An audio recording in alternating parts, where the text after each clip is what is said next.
ॐ ह्रीं ॐ तत्सत्। ॐ नमो भगवते वासुदेवाय। ॐ नमो भगवते वासुदेवाय। ॐ नमो भगवते वासुदेवाय।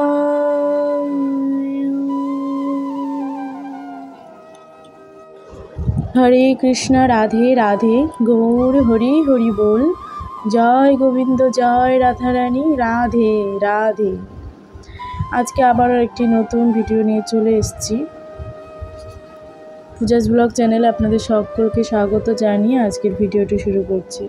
শ্রীমদ্ ভগবদ গীতার নবম অধ্যায়ের শ্লোক নাম্বার 4 আজকে এই পাঠটি আলোচনা করব। হরে কৃষ্ণ রাধে রাধে। ভগবদ গীতায় ভগবান নিজেই বলছেন যে লক্ষ কোটি বছর আগে তিনি সূর্যদেবকে সর্বপ্রথম এই জ্ঞান দান করেন। এই সত্য আমাদের স্বীকার করে নিতে হবে এবং এভাবে শ্রীকৃষ্ণের উপদেশের কদর্থ না করে ভগবদ গীতার ঐতিহাসিক গুরুত্ব উপলব্ধি করতে হবে। শ্রীকৃষ্ণের ইচ্ছার কথা উল্লেখ না করে ভগবদ গীতার ব্যাখ্যা করা সবচেয়ে গভীরতম অপরাধ।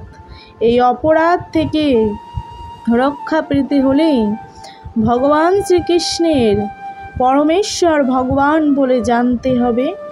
ঠিক যেভাবে ভগবান শ্রীকৃষ্ণের প্রথম শিষ্য অর্জুন তাকে প্রত্যক্ষভাবে জেনেছিলেন, ভগবদ গীতাকে এভাবে উপলব্ধি করা যথার্থই লাভজনক এবং মানব জীবনের উদ্দেশ্য পরিপূরণের মাধ্যম সমাজের যথার্থ কল্যাণ সাধনের জন্য অনুমোদিত। তাই প্রতিদিন একটিবার শ্রীমদ্ ভগবদ গীতা অবশ্যই পাঠ করুন বা শ্রবণ করুন।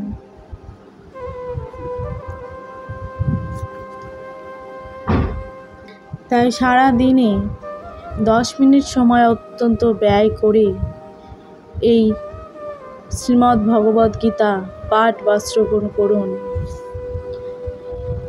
এই শ্রীমদ্ ভগবদ গীতা আপনার জীবনটা একটা অন্য রকমভাবে পাল্টে দিতে পারে, আর সেটা আপনি কল্পনাও করতে পারবেন না। তা আজকে থেকে শুরু করে দিন এই শ্রীমদ্ ভগবদ গীতা পাঠ বা শ্রবণ করা। আপনি নিজেই বুঝতে পারবেন আপনার জীবনের কতটা পার্থক্য হয়েছে বা কতটা বদলে গেছে। তো চলুন বেশি দেরি না করে শুরু করে দিচ্ছি। শ্রীমদ্ ভগবদ গীতার নবম অধ্যায় রাজগুহ যোগ শ্লোক নাম্বার 5। ন চ মৎস্থানি ভূতানি পশ্য মে জৈগমৈশ্বরম ভূত ভিন্ন চ ভূত হস্ত মমং আত্মাং ভূত ভাবনং। অনুবাদ: যদিও সব কিছু আমারই সৃষ্ট, তবুও তারা আমাতে অবস্থিত নয়। আমার যোগৈশ্বর্য দর্শন করো। যদিও আমি সমস্ত জীবের ধারক এবং যদিও আমি সর্বব্যাপ্ত, তবুও আমি এই জড় সৃষ্টির অন্তর্গত নই, কেননা আমি নিজেই সমস্ত সৃষ্টির উৎস। তাৎপর্য: ভগবান বলছেন যে সব কিছু তাকেই আশ্রয় করে আছে।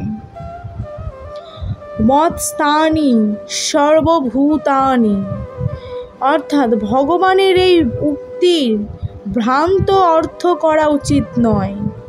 এই জড় সৃষ্টির পালন ও পোষণের ব্যাপারে ভগবানের কোনো প্রত্যক্ষ সম্পর্ক নেই। কখনো কখনো আমরা একটি ছবিতে দেখি যে অ্যাটলাস নামে এক অতিকায় পুরুষ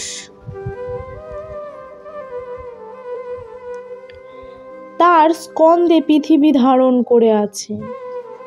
তাকে দেখে মনে হয় এই বিশাল গ্রহ পৃথিবীর ভার বহন করে সে অত্যন্ত ক্লান্ত। কিন্তু ভগবান শ্রীকৃষ্ণের ব্রহ্মাণ্ডের ধারণ সম্পর্কে এই ধারণায় ভাবনা ঠিক নয়। তিনি বলছেন সব কিছু তাকেই আশ্রয় করে থাকলেও তিনি তাদের থেকে সম্পূর্ণ স্বতন্ত্র। গ্রহমণ্ডলী মহাকাশে ভাসমান এবং এই মহাকাশ ভগবানের শক্তি, কিন্তু তিনি মহাকাশ থেকে ভিন্ন। তিনি স্বতন্ত্রভাবে অধিষ্ঠিত থাকেন। তাই ভগবান বলছেন তারা যদিও আমার অচিন্ত শক্তিতে অবস্থান করে, কিন্তু তবুও পরমেশ্বর ভগবান রূপে আমি তাদের থেকে স্বতন্ত্র। এটাই ভগবানের অচিন্ত ঐশ্বর্য। নিরুক্তি নামে বৈদিক অভিধানে বলা হয়েছে যে যুজ্যতে হনেনং দুর্ঘটেষু কার্যেষু, অর্থাৎ ভগবান তার বিচিত্র শক্তির প্রভাবে অদ্ভুত অচিন্ত লীলা পরিবেশন করেন। তিনি বিভিন্ন শক্তি সম্পন্ন পুরুষ এবং তার সংকল্প হচ্ছে বাস্তব সত্য। এভাবেই পরমেশ্বর ভগবানকে উপলব্ধি করা উচিত। আমরা অনেক কিছুই করার চিন্তা করতে পারি, কিন্তু তাদের বাস্তবে রূপ দান করতে গেলে আমাদের নানাভাবে প্রতিবন্ধকতার সম্মুখীন হতে হয় এবং অনেক সময় আমাদের ইচ্ছা অনুসারে তা করা সম্ভব হয়ে ওঠে না। কিন্তু শ্রীকৃষ্ণ যখন কোনো কিছু করতে চান, তখন তার সংকল্প মাত্রই সমস্ত কিছু এত সুষ্ঠুভাবে সাধিত হয় যে তার বাস্তবতাও কল্পনার অতীত। ভগবান এই সত্যের ব্যাখ্যা করেছেন, যদিও তিনি সম্পূর্ণ জড়সৃষ্টির ধারক ও প্রতিপালক, কিন্তু তবুও তিনি স্পর্শও করেন না। কেবলমাত্র তার পরম বলশক্তি, ইচ্ছা শক্তির দ্বারাই সম্পূর্ণ সৃষ্টির সৃজন, ধারণ, পালন ও সংহার সাধিত হয়। আমাদের জড় ও মন ও স্বয়ং ব্যক্তি সত্তার মধ্যে ভেদ আছে, কিন্তু ভগবানের মন ও স্বয়ং তিনি সর্বদাই অভিন্ন, কারণ তিনি হচ্ছেন পরম চৈতন্য। যুগপৎ ভাবে ভগবান সব কিছুর মধ্যে বিদ্যমান। তবুও সাধারণ মানুষ বুঝতে পারে না কিভাবে তিনি স্বয়ং সর্বত্র বর্তমান থাকেন।